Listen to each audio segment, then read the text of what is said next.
Do you want to know? Well, I've been thinking about you, and I think I have to listen, because the sun is up, it's a beautiful day.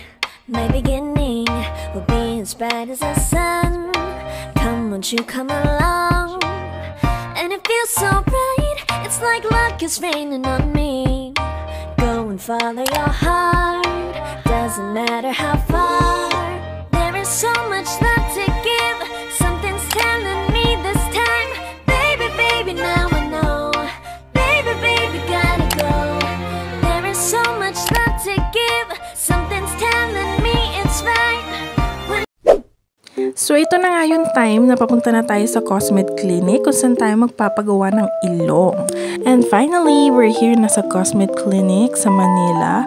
So ayan, super ganda nung lobby nila, as in very elegant. And also yung mirror nila sa CR nila, sobrang nagustuhan ko, may pailaw pa na ganyan. So ayan na nga, hihiwain na tayo, B. 2 hours later. O diba, ganun lang kabilis, tapos na agad yung procedure. A few inches later. So this time, nakauwi na kami. Ito yung post-op care list na binigay ng clinic. And also may mga freebies din sila. Like yung pain reliever, mefenamic, ayan. And antibiotic na medicines. And also may sterile water na rin silang binigay na isang bottle. Ganyan kalaki. And meron ding mupirocin ointment for antibacterial. And may mga cotton buds din silang binigay. Tomorrow. So, this is my first day. Ayan, kinabukasan ganyan na itsura ng ating mukha. And every day talagang kailangan uminom tayo ng pineapple juice. And also mga fruits. Ayan, kailangan yan for faster healing. So, syempre, medyo hirap tayong kumilo sa mga unang araw. Kaya, buti na lang, pinaglutuan ako ni Hobby ng lugaw. So, ayan, super sweet. Hindi ko lang sure kung bukal talaga sa loob niya yan. Kaya, ayan, for the lugaw ang atin nyo. O, diba? Kasi kailangan soft foods lang muna tayo sa mga unang araw, no? Kasi hindi talaga ako makanguya pa masyado ng bonggang-bongga kasi may tahi-tahi pa. Day 2. And now, we're on day 2. Ayan ang itsura ko no day 2. And for the sopas naman tayo ngayon ng Jollibee. Sa day 2, yan yung kinain ko habang nanonood ng K-drama. And syempre, hindi pwedeng mawala ang pineapple juice, no? And may apple juice na rin akong sinama dyan. Kasi kailangan talaga yan. Tsaka yung fruits para mabilis kang gumaling. Day 3. So, this is my day 3. So, ayan. Siyempre, for the cold compress tayo. Until day 3 lang naman yung cold compress. And this day, ininom ko na rin yung collagen plus vitamin C na jelly drink. And, siyempre, lugaw pa rin tayo, no? Arroz caldo yata ito pala. Chicken arroz caldo. Ayan. Super sarap niyan. Pero, in-order ko lang yan that time. Day 4. So, pag nagpagawa ka sa Cosmed kasi, sa 4th day pa lang, pababalikin ka na sa clinic para i-check if may mga sutures na pwedeng tanggalin. So, ayan, pumunta kami sa Cosmed. Soon after. This time, nakauwi na kami. Hindi ko na na-film yung pauwi. Nakatulog yata ako nun. So, ayan, tinanggal na yung dito sa part na to, na sutures, tsaka sa columella. And then dito sa gilid, hindi pa daw pwedeng tanggalin. So, yan yung tatanggalin pag bumalik ako sa Cosmed Clinic sa 7th day. So, babalik pa tayo dun after ilang days. Share ko na rin pala sa inyo yung ininom ko na anti-swelling. Yan yung Arnica pellets. Ininom ko rin yan before the procedure. This is my 6th day. Ayan. So, ayan na yung itsura ng ilong at mukha ko, no? Sa 6th day. And also, yung buho ko dyan super lagkit and mga iba-bol-bol pa. Kasi nga, wala pa tayong ligo dyan. Kasi bawal pang magbasa until matanggal na lahat ng sutures. Pero nag-request ako kay Hobby na paliguan yung buhok ko nang nakatingala ako. Kaya nakaligo ako. So this is my 7th day and medyo fresh na yung hair natin dyan kasi napaliguan tayo ni Hobby. And natanggalan na rin ako ng sutures dyan, hindi ko lang na-film. So ayan, wala ng mga sutures sa ilong ko. And yung namumula na yan, medyo may mga konting blood pa kasi kakatanggal lang ng mga sutures. Many months later. So, ito na yung tsura ng nose ko after 3 months. Ayan, 3 months post-op. What's up mga kasesams? Yes, this is my rhinoplasty journey. And ito na yung 4 months post-op ko. Pakita ko rin pala sa inyo yung nose peg ko. Ayan.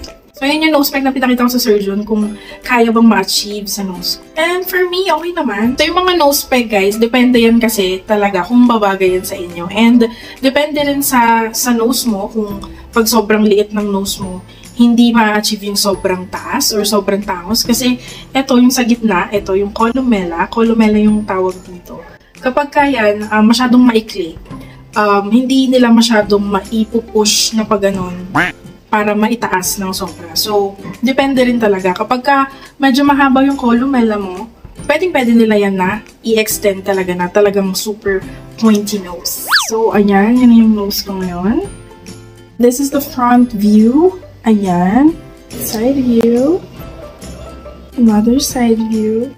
Wow! Sabi nila i-impis pa daw to after a year. 4 months post-op is hindi pa daw yun yung final look talaga ng nose mo. So, meron pa siyang ininipis or ipo-point. Mas liliit pa daw siya after a year. 1 year post-op yung pinaka-final look na talaga ng nose. According sa mga naka-experience na ng rhinoplasty. And also, sabi rin niya ng mga surgeons. Kaya syempre may konting chika minute tayo. So, finally, ayun na nga, nakapagpa-rhinoplasty din ako. Kasi ang tagal-tagal ko na talagang pinlano to. Isa talaga to sa bucket list ko na makapagpa-rhinoplasty. Medyo matagal kong inipon, no? Yung, syempre financially, kailangan may pambayad. Pangalawa, syempre yung tapang. Kailangan may tapang ka talaga bago ka sumabak sa rhinoplasty surgery. At syempre, pinag-isipan ko din talaga kung gagawin ko ba talaga to.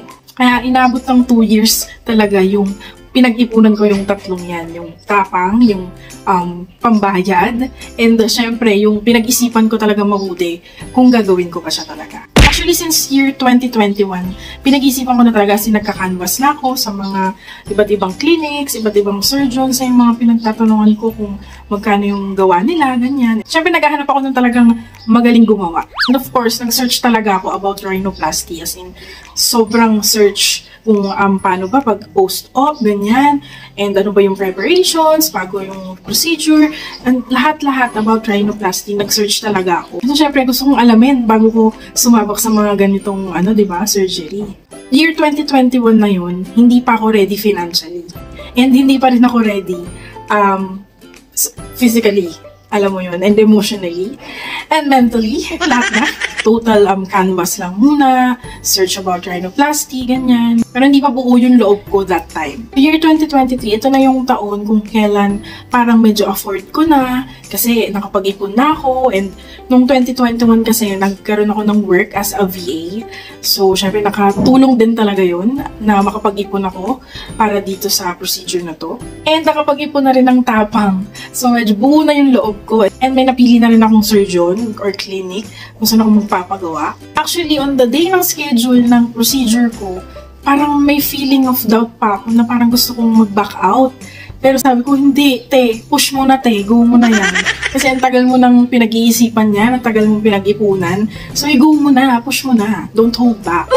And syempre, nasagot tayo ng mga FAQs, may mga frequently asked questions kapag ka ganitong mga rhinoplasty journey, no? For sure, marami magtatanong, bakit ka nagpa-rhinoplasty? Bakit ka nagpagawa ng ilong? Bakit ka nagpa-ritoke? Hindi ka ba kontento sa binigay sa'yo ni Lord? Mga ganyang judgments. Syempre, hindi mawawala yan, mga sasabihin ng tao sa'yo. Since I was a child, talagang tinutukso na ako. And yun yung isa sa pinaka-insecurity ko sa sarili ko. Is hindi katangusan. Even some of my relatives, inaasan ako or tinutukso ako na, you know, di ba, hindi matao sa ilong, ganyan. Siyempre, karamihan naman sa atin nag-glow up, di ba talaga, pagka naging, young adult or naging adult, ayan, mag-glow up ka talaga dyan kasi yan yung time na nagkakapag-ayos ka na, meron ka ng career, pwede kang maka-afford ng mga bagay na hindi mo na-afford dati. So yung mga pagtukso-tukso sa akin dati mula nung bata ako, yun yung naging motivation na nagkaroon ako ng dream na sana paglaki ko, tumangos ilong ko. Siyempre, I'm so thankful sa mga blessings na dumadating sa buhay. Kaya na-achieve ko yung one of my dreams. And I think wala namang masama na magpa-enhance ka ng sarili mo. Especially if pera mo naman yung ginamit mo and wala ka namang inaapakang tao. So I think that's okay. Kasi dugot, pawis mo naman yung ginamit mo para lang makapag-ipon ng pambayad for this one. Second FAQ, magkano ba yung nagastos ko? Cosmed Clinic kay Doc Lacson. Sa Cosmed ka magpapagawa lahat. Yung bridge na silicone po yung akin, yung pinagawa ko. If magpapagawa kayo ng bridge na silicone, yung implant, and then may sexy ELAR, and then if IVC dated kasi, may additional na 10,000 pesos. Isasama mo sa package yung IV sedation, 55,000 yung total. Pero if magpapa-sexy ELAR trim ka lang, kunyari, matangos naman ilong mo, or okay ka na sa bridge mo, pag nagpa-sexy ELAR trim ka lang, 35,000 yun. So kapag ka nagpa-hyco threads ka before, revision rhinoplasty na yung tawag nila doon, may additional na 10,000 pesos. So last FAQ, syempre tatanungin nyo, worth it ba? Okay ba? Nakontento ka na ba? Parang gano'n. Of course naman, di ba? Pag binalikan nyo yung before ko na itsura, syempre, pipiliin ko yung ngayon, babe. At syempre, kontento naman ako. Kahit may mga pwede pang ipa-enhance, pero hindi. Yun lang talaga kasi yung major na part talaga ng mukha ko na gusto kong ipaayos. For me, it's really, really worth it. Montage. Ako'y binagpala, natagpuan ko na ang hinahanap ko talaga siya. Diyosa na buhay ko. Diyosa na buhay ko. Sound like la mo. So, ibang products na pinakita ko kanina sa video, ilalagay ko yung mga shop links sa description box below ng video na to. So, that's it for this video, mga kasesams. Thank you for watching. Thank you at hanggang sa rhinoplasty journey, kasama ko kayo. Like and share mo na rin ang video na to. Also, please subscribe my channel if you haven't yet. And turn on the notification bell para ma-notify ka kapag may bagong videos ako. Thanks for watching! See you at my next!